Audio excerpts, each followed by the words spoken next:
নমস্কাৰ বন্ধুসকল, education plus YouTube চেনেলটোৰ এটা নতুন ভিডিঅ'লৈ আপোনালোকক স্বাগতম জনাইছোঁ। আজি আমি এটা অতি গুৰুত্বপূৰ্ণ বিষয় কাৰ্য আৰু সময়ৰ বিষয়ে আলোচনা কৰিম। কাৰ্য আৰু সময় এই বিষয়টো অসম টেট তথা অসম পুলিচৰ চিলেবাছত অন্তৰ্ভুক্ত হৈ আছে। প্ৰতিবাৰ পৰীক্ষাত এই বিষয়টোৰ ওপৰত এটা প্ৰশ্ন অহা সঘনাই দেখা যায়। এই প্ৰশ্নসমূহ অতি কম সময়ৰ ভিতৰত কেনেদৰে সমাধান কৰিব পাৰি সেই বিষয়ে এই ভিডিঅ'টোত আলোচনা কৰা হ'ব। আহক আমি ভিডিঅ'টো আৰম্ভ কৰোঁ।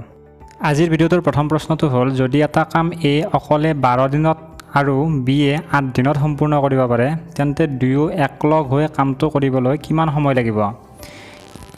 এই অংকটোৰ আপোনালোকে সমাধান কৰিবলৈ আপোনালোকে প্ৰথমতে লক্ষ্য কৰিব এ কিমান দিনত কৰিব পাৰে আৰু বিয়ে কিমান দিনত কৰিব পাৰে। ইয়াত আপোনালোকে দেখিবলৈ পাইছে এ 12 দিনত কৰিব পাৰে আৰু বিয়ে 8 দিনত কৰিব পাৰে। দুয়ো লগ হৈ কামটো কৰিব পাৰিব। উত্তৰত হ'ব ওপৰত সংখ্যা দুটাৰ পূৰণফল আৰু তলত সংখ্যা দুটাৰ যোগফল। ওপৰত সংখ্যা দুটাৰ পূৰণফল হ'ব 96 আৰু সংখ্যা দুটাৰ যোগফল হ'ব 20। গতিকে ইয়াৰ হৰণফল হ'ব 4.8। অৰ্থাৎ এ আৰু বিয়ে কামটো একেলগে কৰিবলৈ সময় লাগিব 4.8 দিন। পিছৰ প্ৰশ্নটো হ'ল, যদি এক্সে এটা কাম 6 দিনত আৰু ৱাইয়ে সেই একেই কামটো 3 দিনত কৰিব পাৰে, তেন্তে দুয়ো লগ হৈ কামটো কিমান দিনত কৰিবলৈ পাৰিব? এতিয়া ইয়াত আমি চাম এক্সে কামটো কৰিব পাৰে 6 দিনত, ৱাইয়ে কামটো কৰিব পাৰে 3 দিনত। গতিকে দুয়ো লগ হৈ কামটো কৰিব পাৰিব ওপৰৰ দুটা সংখ্যাৰ পূৰণফল আৰু তলত সংখ্যা দুটাৰ যোগফল। অৰ্থাৎ ওপৰত সংখ্যা দুটাৰ পূৰণফল হ'ব 18, তলত সংখ্যা দুটাৰ যোগফল হ'ব 9 আৰু ইয়াৰ হৰণফল হ'ব 2। অৰ্থাৎ ইয়াৰ উত্তৰ হ'ব 2 দিন।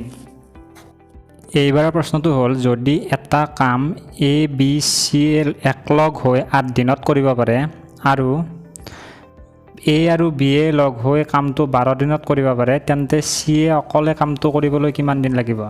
ইয়াত আপোনালোকে দুটা বস্তু দেখিবলৈ পাব।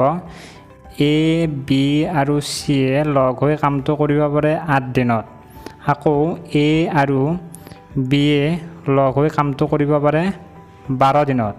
গতিকে চিয়ে অকলে কামটো কৰিবলৈ সময় লাগিব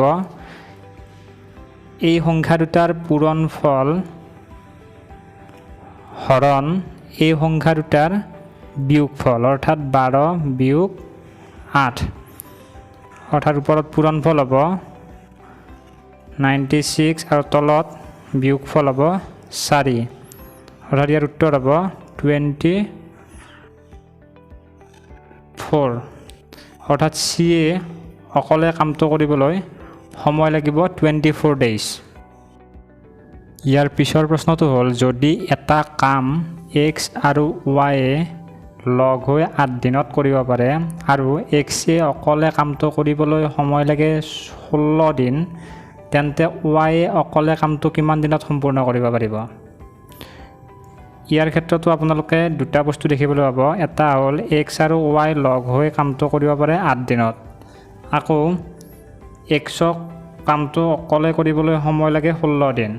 গতিকে ৱাই অকলে কামটো কৰিব পাৰিব এই সংখ্যা দুটাৰ পূৰণফল হৰণ এই সংখ্যা দুটাৰ বিয়োগফল।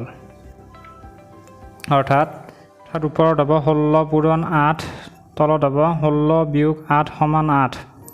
8 কেঞ্চেল, লগত থাকিব 16। অৰ্থাৎ ৱাইয়ে কামটো কৰিবলৈ সময় লাগিব 16 দিন। শেষত এটা প্ৰশ্ন আপোনালোকৰ বাবে ৰখা হ'ল। প্ৰশ্নটো হ'ল, যদি এটা কাম এক্স ৱাই আৰু জেডে একলগ হৈ কৰিবলৈ সময় লাগে 10 দিন আৰু ৱাই আৰু জেডে লগ হৈ কামটো কৰিবলৈ সময় লাগে 5 দিন, তেন্তে এক্সে কামটো অকলে কিমান দিনত কৰিব পাৰিব? উত্তৰটো আপোনালোকে কমেণ্ট বক্সত জনাব। যদি ভিডিঅ'টো চাই ভাল পালে ভিডিঅ'টো লাইক কৰিব, কমেণ্ট কৰিব আৰু ভিডিঅ'টো শ্বেয়াৰ কৰিব। আৰু এনেকুৱা ধৰণৰ ভিডিঅ'সমূহ পাই থাকিবলৈ চেনেলটো ছাবস্ক্ৰাইব কৰিব, লগতে বেল আইকনটো বজাই দিবলৈ নাপাহৰিব। ধন্যবাদ।